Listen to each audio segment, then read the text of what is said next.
And and so what I'm going to do is go ahead and get us started here. So give me 1 second here. How you doing today, babe? I'm doing well. Okay, so I want to ask you, how Mm-hmm. did you come up with financial anxiety? Because I think in my practice, I would say about 80% of the clients that I have anxiety. Yeah, and they So how usually, did you come up with this? well, they usually have anxiety over money. Am I right or am I right? um, it's Or anything. better yet, there are a lot of the anxieties over money. How about that? Money seems to be the number one worry of a lot of people. It's the number one cause of things like divorce and all kinds of issues. Am I correct on that? Well, you are correct on that, Or but definitely top three. You can't tell me money's not a top three issue. money is one of the hard reasons. There's soft reasons why people have anxiety, but or couples have issues. The soft reason is that they're not communicating properly, they're not respecting each other, they're not getting along. Um, Having issues with finances, those are kind of hard reasons. They're Mm-hmm. called hard reasons why people have problems. But I was just saying, like, you mentioned anxiety, and yeah, there are people who have financial anxiety, but there's also people who have just anxiety in general in a bunch of different areas. So why not have anxiety be an issue with your finances as well? Anxiety Okay. over their children, issues with their kids, anxiety over what to do next, just in Mm. in general. So it is related to finances. Well, let me ask everybody in the chat. First of all, give us a yes if you can, if you're able to hear us okay, and the audio's coming through. We're testing a new audio system as we get ready for our event in Chicago. We're getting ready for Chicago next week. And if you guys want to come out to that event, just go to boyceandalicia.com. And we're going to spend the whole day pretty much talking about what a drama-free lifestyle looks like. Being drama-free means being trauma-free. And that means addressing your financial trauma, addressing your relationship trauma. It means really doing the work, because I don't know about y'all, but there's a lot of trauma in our community. As we were watching Snowfall last night, we were just like, sheesh. I mean, Black people just go through it, PTSD everywhere. Well, they were going through it for sure. Yeah, and I mean, it's just an accurate reflection. Okay, so I see KJL and Tracy Jefferson and Sandra Frazier all said that they can hear us. Thank you so much. So give me a yes or no. Everybody answer in the chat. Everybody who's listening, they can type on the screen. Answer this. How many of you have felt some kind of financial discomfort, some sort of financial worry, some sort of financial anxiety?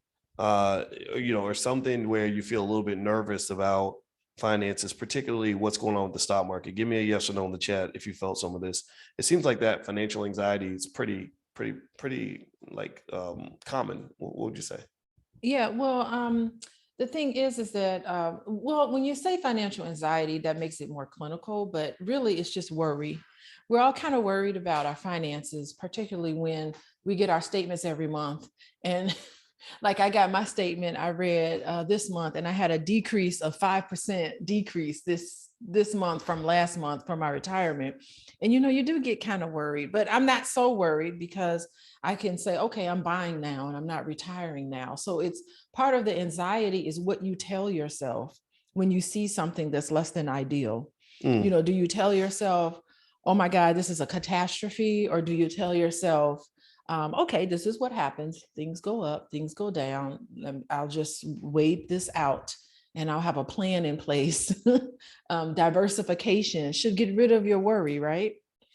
Yeah, well, that's what they say. I mean, that's and let's talk about that a little bit as we kind of move forward. I want to try to I want to move forward in some of our slides real quick because I kind of want people to kind of have something to work with, or maybe a framework they can use to help them deal with some of what they might be feeling. So right now, what's going on is the stock markets keep going down.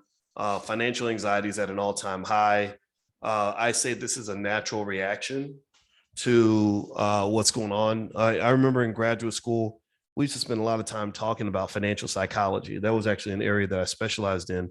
And, one of the things they talked about were things that we're seeing right now, like stock market overreactions, where you see these wild, crazy swings in the market because either people are feeling exuberant and they're feeling high, or they're feeling crushed and scared and they overreact, to the downside. And that's what people are kind of dealing with right now. And I would encourage people to take stock of their emotions right now. But that's my armchair advice. What are some thoughts you might have in terms of how people can kind of process what they're seeing without kind of freaking out? Yeah. So the thing, I think I was talking about this with you before about how you just have to have a plan. You have to sit down and say, let me just look at my portfolio in general. Okay, a certain percentage should be risky, a certain percentage should be stable, a certain percentage should be put into regular savings. So it's just looking at your financial portfolio and figuring out what you're comfortable with. So my comfort level is so different from your comfort level. And I personally can't adhere to your level of risk, Boyce. I'd be so anxious I wouldn't even go to sleep at night because you're a little more risky than I am. And that's great for you. And I respect that. But for me, I'm a little conservative. So part of it is just understanding what you're comfortable with and stay within that realm. And the issue where it turns into anxiety is that once you start realizing who you are and what you're comfortable with, the anxiety should go away. There shouldn't be residual anxiety. Worry is a good thing and it should motivate you to stay on top of your money. But once you are on it and you see what's going on and you have a plan going forward, the worry should go away. Okay. Mhm. Okay. So you're saying basically if you have a plan and you're kind of taking, facing it head on. I like that a lot. And one of the things that I, have always tried to tell people when it comes to the markets and stuff like that is that a lot of this is temporary. The market doesn't typically keep going down forever. The average bear market lasts about 14 months.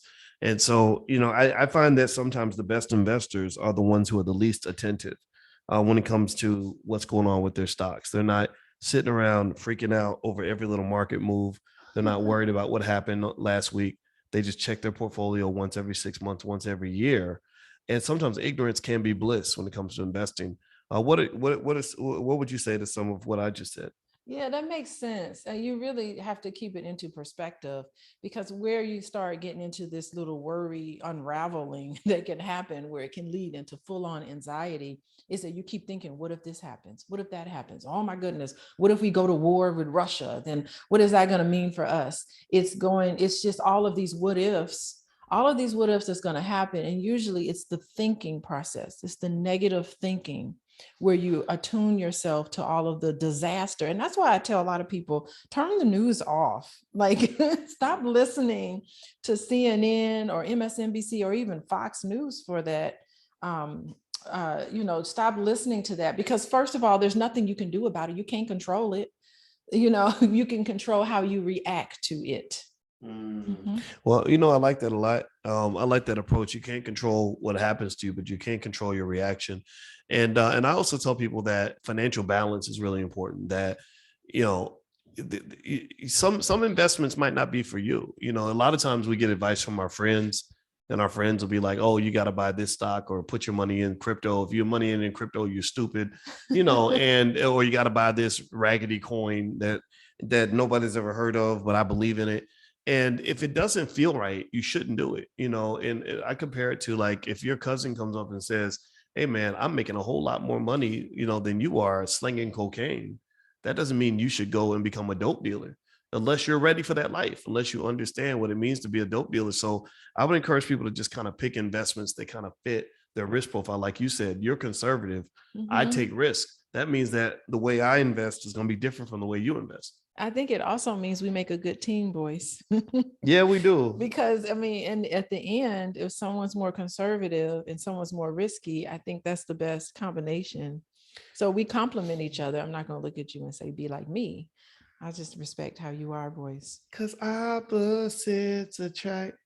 It That's ain't was that fiction, Paula it's an Abdul? actual fact.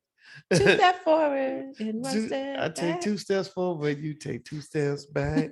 Anyway, let me quit. My singing is absolutely terrible. Your singing is great, by the way. Oh, thank you. I love you too. We got to do some more karaoke. Yeah, right.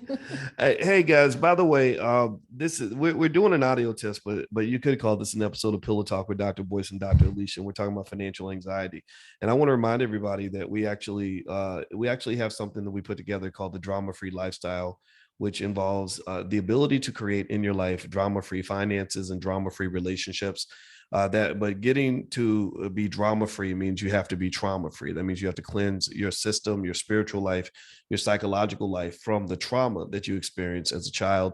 My wife is a licensed therapist and a full professor of social work, so she can deal with all the trauma stuff. My PhD's in finance, so I can explain some things to you in terms of economics. So if you'd like to get some free information to kind of get started toward a drama-free lifestyle, feel free to go to boyceandalicia.com.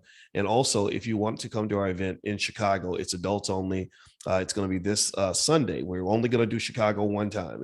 I may not be even back in Chicago doing another event for another 3 years. It took us 3 years to get back to Chicago. So we're going to be in Chicago one time only on May 15th. So if you'd like to join us for our adults only generational wealth and legacy event, feel free to visit boyceandalicia.com. Okay, so let's dig in. Wait, I just want to say something about the event. Yeah, It's going to sure. be fun too.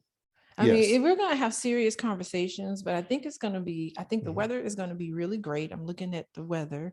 And so hopefully that will bring people out and we're going to have a good time. We have drinks. We're having a bar, boys. Mm. I'm sipping mimosas, Okay, we will, and there will by be the way. mimosas. There will be mimosas. There we Okay, go. there we There you go. go. I forgot to mention that part. Come on. For all the drunk people in the building.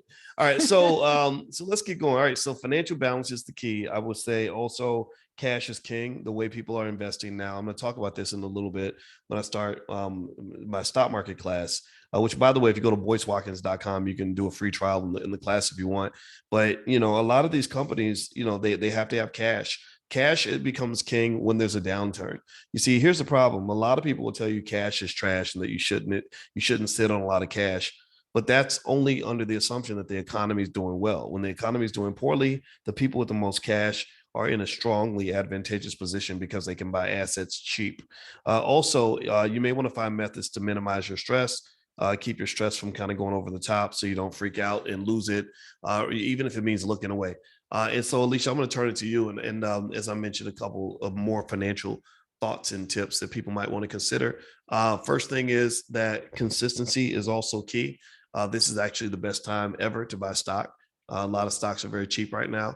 Later on in class, I'm going to talk about specific stocks that I pick for my students that I think everyone may want to look at. And also, Warren Buffett also said, "Be greedy when others are fearful." That means when people are running from the market, that's when you should jump in. Do you have any thoughts based on what I just shared? Yeah, I really like the consistency because that's what makes you feel secure. You have a plan and you have a consistent plan. And for me, that's what I did. I was just really consistent. I wasn't really paying attention. And next thing I know, and I entered, I got my job after my PhD in 2008 when the stock market was crashing, but I was just entering into, and I was just stay consistent. I maxed out my 401k and all of that. And so I look at my portfolio. I mean, it's fabulous now, so the consistency piece is great. And I like your cash is king scenario because you never know who's swimming naked till the tide runs in. Mm. That's Well, what that yeah. reminds me of. Well, yeah, a lot of these companies are swimming naked. A lot of the companies that a lot of people were investing in during 2020 are going to go bankrupt because these companies can only survive if they raise money. They don't have revenue that is sufficient to fund their expenses. So they were used to just going back to the bank to get, new loans to carry them, Mhm. or raise money through equity. Now you can't do that very well, right? There was a boom with this thing called SPACs, special purpose acquisition companies, where companies could raise billions of dollars pretty quickly because people were ready to throw money at anything. Now that day is gone, So yeah, so be careful. Like watch out for those crazy risky stocks. So let me move to the next thing. I want to mention something, everybody, a free resource. Alicia mentioned earlier that a good way to get ahead financially is to have a plan, or a good way to deal with anxiety. Financial anxiety is to have a plan. Well, I have a $5 a day investing plan where I'm asking every Black family to make what I call the $100,000 pledge. The $100,000 pledge means I want you to pledge that you're going to have $100,000 in liquid assets available for each of your children by the time they're 25 years old. Now, is this hard to do? It does take some discipline, but I can show you a very easy way to do it. You literally can do it if you have, especially if you have a young child. All you got to do is invest $5 a day into some sort of index fund, something that tracks the S&P 500, and never sell those assets until that child is 25. So I'm not asking you to do anything miraculous. I'm not asking you to go out and become a rich person. I'm not asking you to go out and find $1,000,000. What I'm asking you to do is invest $5 a day for your child and do not sell the assets that you purchase. So if you'd like to see the $5 a day plan, there's a whole ebook I put together on this topic. It's available on Amazon. It does have a price of $14.99, but you can have the ebook version of the book at blackmoneyminute.com. That is free. You can have that for free. Go to blackmoneyminute.com. If you want a hard copy, you can go to Amazon and find the book on Amazon. So Alicia, as we kind of close out, and I'm going to put our other website address up here as well, if people want to learn about the drama-free lifestyle and things like that and things that you do. Tell me any thoughts that you have sort of closing as we kind of deal with what's going on with the markets and everything else. Yeah, I'm glad you said thoughts, because that's really where anxiety kind of comes from. There's something that happens that's less than ideal, and then all of a sudden you can't get a hold of your thoughts. It just unravels into this negative pit that causes anxiety. And so I do think you should pay attention to what you're thinking. And the negative thinking is something that can cause anxiety, and not only anxiety, but also depression can really put you in a bad mood. Just because if your money ain't right, I can't walk around and feel secure in myself. So I think you should watch your thoughts and try to figure out, okay, who told me that this was going to be a catastrophe just because it didn't go my way? And so being more positive and having affirmations, can put you in a better mood, which can, attract better things to you. So don't let fear cripple you and turn this into some negative sort of spiral, which I see a lot of people do. Well, I'll tell you, I told Tater, our 11-year-old, I told little Tater, I said, we were talking about fear. Yeah. And I said, fear is the worst prison that you will ever be locked up in. Oh my God. That's so true. Yeah. I said, do not allow yourself to be incarcerated by fear. Yeah, because there's so many people who live with regrets. And, I talked to them like, what was it? How were you feeling in that moment that you didn't go for what you knew you should have gone for? And they say, I was afraid. I was afraid of making a wrong decision. I was afraid of doing something. I mean, fear can really cost you a lot of opportunities. It can cost you your happiness and your mental health. So just embrace. If fear is the only thing that's stopping you from doing something, you just got to do it. That's not enough. And how brave is it to get married? How brave is it to invest your money and put your money out there? How brave is it? You just have to be brave. Conquer that fear. Yes, absolutely. Well, everybody, thank you all for listening in. And again, if you want, as a thank you for those of you who joined us and allowed us to kind of test out our audio system and hung out with us, we'd like to offer you some free resources at boyceandalicia.com on how to get rid of the drama in your relationships, get rid of the drama in your finances. We're not just two people with opinions on the internet. This is what we do. This is what we're trained in. My PhD is in finance. My wife's PhD is in social work, and she's also a licensed therapist that sees couples on a regular basis. And I didn't put her website address up here, but it's coachingwithdralicia.com. So she does see clients, and I'm not sure if you have room for any more clients because you seem kind of booked up. But... I'm a little booked up, but I'll have some room. Oh, okay. Yeah. Great. All right. So maybe people can, it seems like you have so many people that have reached out. So everybody, also give me a yes in the chat if you're going to invest for your kids. Give me a yes if you're going to go and consistently make some investments for your children. I'd like a verbal confirmation that you're going to change your life and the lives of your children. It would be a waste of all of our time if we're sitting here just talking and nothing changes for you. I want your life to be better. I want your kids to be out of the economic struggle. I don't want your kids living in a trap. So give me a yes in the chat if you're going to go and make some consistent investments for your kids so that your kids don't get left in the same situation many of our parents left us. I don't want your child having to go to work at a horrible job and dealing with racism because they don't have any assets. I don't want them to be in a position where they have to go make a landlord rich because they can't buy a home. I don't want your child to be buried under a lifetime of student debt. I don't want your child having to date a horrible, raggedy man because he can help her pay the rent. I don't want your kids in a tough situation that so many of us end up in. So just give me a yes right now, please, if you will consider investing for your kids. And again, blackmoneyminute.com is where you can get the free ebook, the free copy of my book, How to Build Wealth by Investing $5 a Day. Or you can actually, if you want a hard copy, you can go to Amazon. It's up on Amazon.